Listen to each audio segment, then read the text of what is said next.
կանթոշակառուն ավելանա ինչ անի փողը։ Այդտենց էր ասում։ Տյանի դուք ինչ եք անում փողը։ Նույնիսկ մի քանի ամիս առաջ ընդամենը ասում էր դե 10,000 որ տամ ինչ պիտի անի, բան չունի անելու։ Բայց քիչ է, չէ, դե թող շատ տա, որ կարողանանք, հա, ճիշտ ասում, 10,000-ը քիչ է, բայց դե էլի համեմատ լավ է։ Էլի փարկասու։ Հիմա դուք այդ 10,000-ով ինչ եք ավել բան առնում։ Գնաճը թույլ տալիս է որ շատ բաներ առնեք, որտեղ թանկություն կա։ Ջան,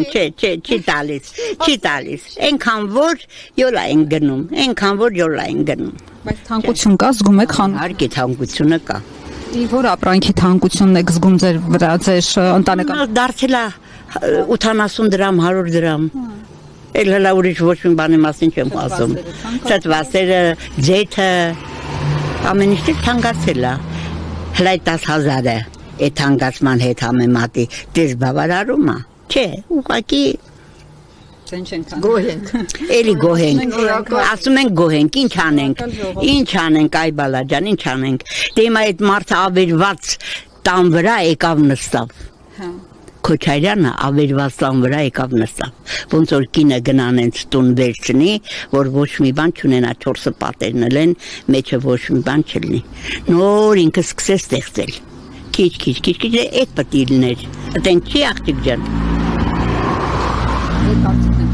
Հա, այդ ձևը։ Պարզ է, շնորհակալ։ Կտրի մի քիչ նենց, որ բան է։ Դուք էլ լեռնակա չեք գնացել։ Ուր։ Չէ, բալա ջան։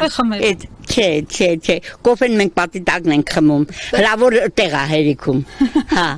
լավոր տեղ է։ Բերենք ձեզ հյուրացել են կոֆե աղջիկս։ Մայրիկ ջան, շնորհակալ ենք։ Հա, ապրենք։ Աստվածտա առողջություն ձեզ երկար տարիների, հա։ Աստված այնքան առողջություն։ Այսօր բալարաբերով։ Հա, այսօր։